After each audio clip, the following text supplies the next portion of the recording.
Okay guys, welcome back. So in the third screencast for this week, we're going to talk about positioning, and this is the final stage in segmentation, targeting and positioning. So positioning is a really important concept in strategic marketing. I think I've said this a few times now, and this is something that, again, you will look at this year, you'll look at it more depth next year, and then we'll link it specifically in final year to concepts like branding.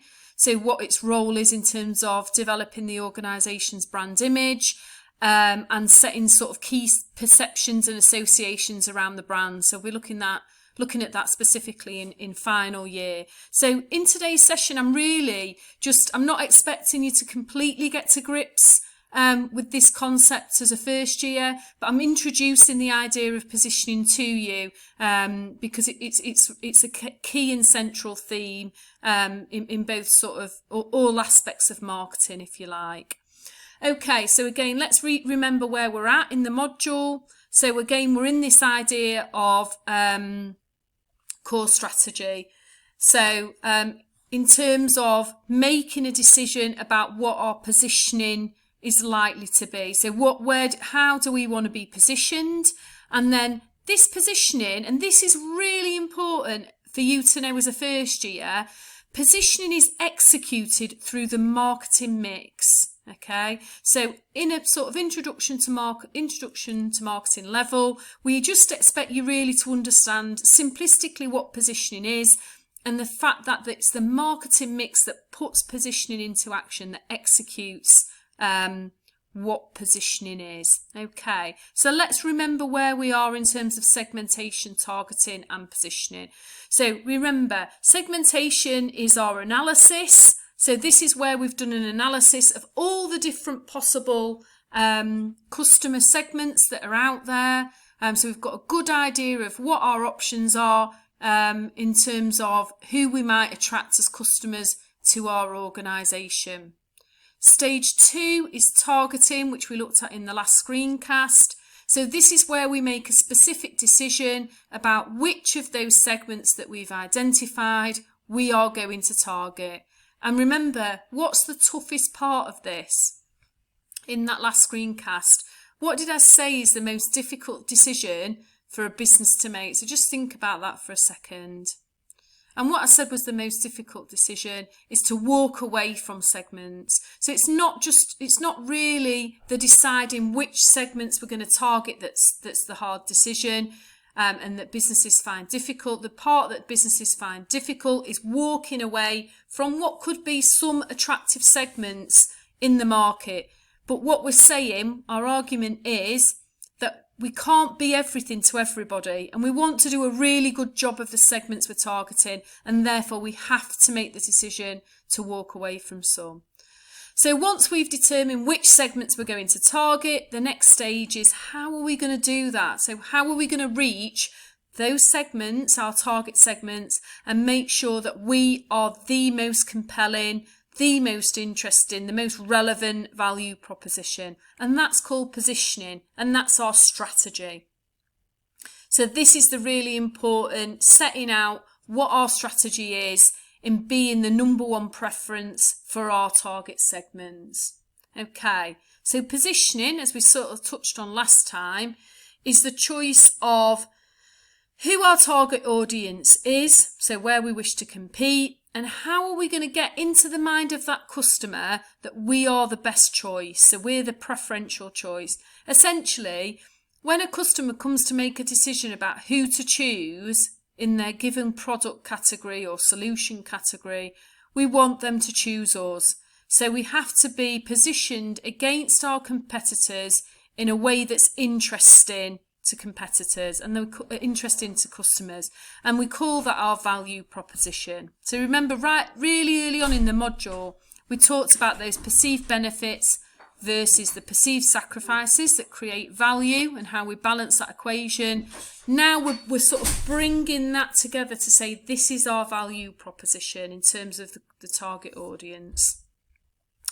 Okay, so what is positioning? So positioning a brand involves creating a space in the customer's mind. So positioning is essentially only really exists up here or up here in our customer's mind.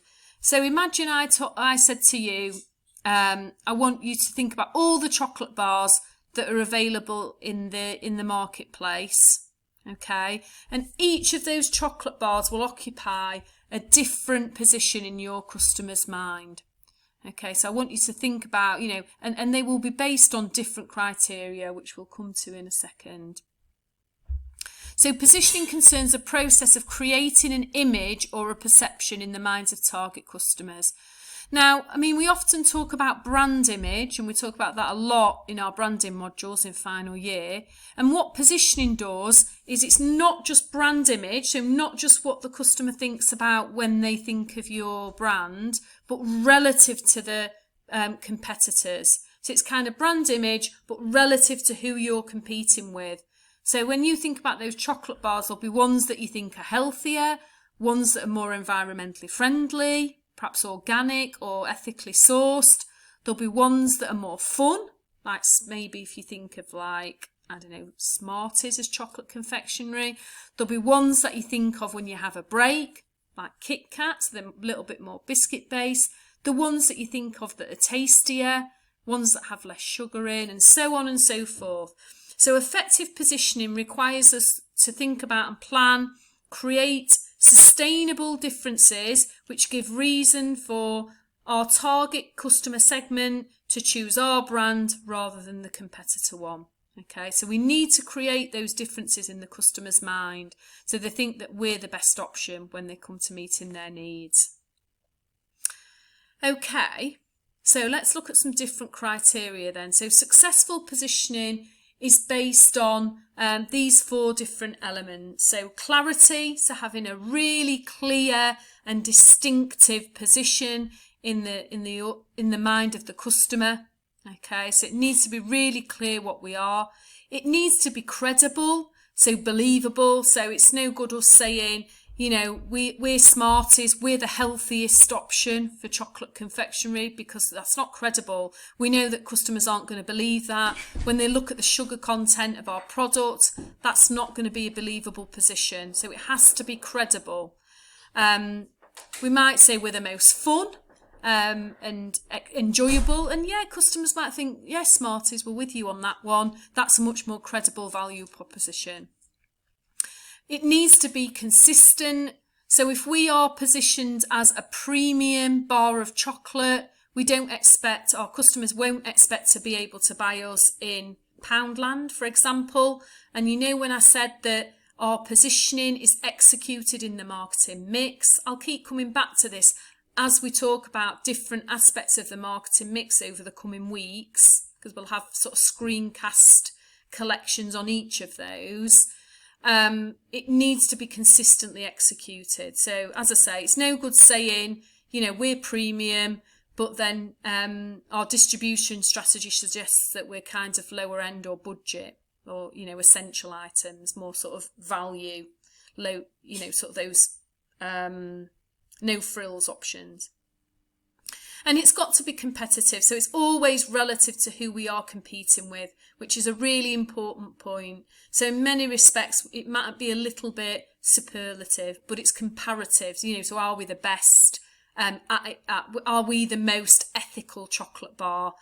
Are we the healthiest chocolate bar? So there's an element of being superlative. Okay, so it's important that we think, whenever we think about positioning, we think of these 4 C's.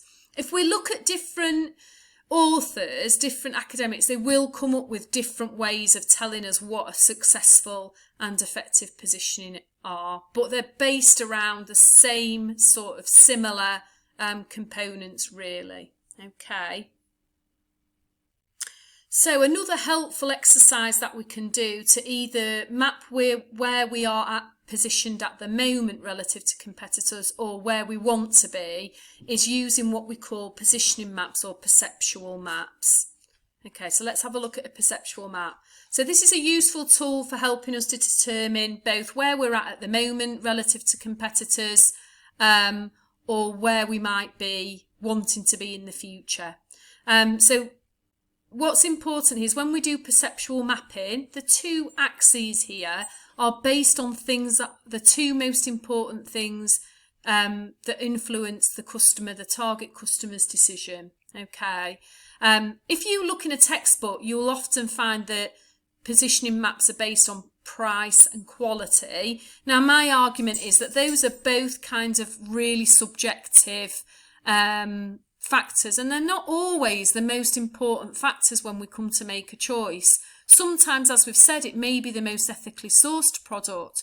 Sometimes it might be the brand. Sometimes it could be taste. It could be convenience. So there are lots of other factors other than just sort of price and quality. So it's not always that something is either low end or premium. Okay. So on this example, this is a supermarkets example, and here we've got Sainsbury's, Marks and Spencer's, Tesco, positioned at a given point in time. Lidl, we could have put Aldi on here too. And obviously Lidl and Aldi have improved their kind of choice actually over the last few years. So they probably moved up over here somewhere. But we're assuming that this person going to this target segment is interested in the speed of service and the level of choice. So how much choice there is in the supermarket. And we know Tesco are pretty good at this. We could probably move them a little bit more over the high end in terms of choice, particularly like your Tesco Extras, the big ones. Marks and Spencer's, Sainsbury's, Morrison's, probably, Marks and Spencer's probably a little bit that way. Morrison's probably over here nearer the Tesco. Okay. Speed of service, we probably have Tesco higher, Marks and Spencer's and Sainsbury's a little bit lower. But what's really important is we look at what it is that's important to the customer and we position ourselves relative to those. Okay, so what are the two single most important benefits that your customer target market take into consideration when they go to select a brand? And we can position ourselves relative to other competitors in the market. And we'll look at this in more detail in future seminars as well, when we look at some specific examples of kind of specific products and service categories later on in the module. Okay, so these are really critical steps in segmentation, targeting and positioning. The decisions that we make here, just move my little video, the decisions we make here will influence everything we do from this point forward in terms of making decisions on the marketing mix, because that marketing mix will execute this position. As I say, if we decide that we are going to be positioned as that having the best taste of chocolate and being a really sort of premium product, then our positioning will determine that we're not going to distribute probably in Wilko's and Poundland. It might be in John Lewis, Marks and Spencer's.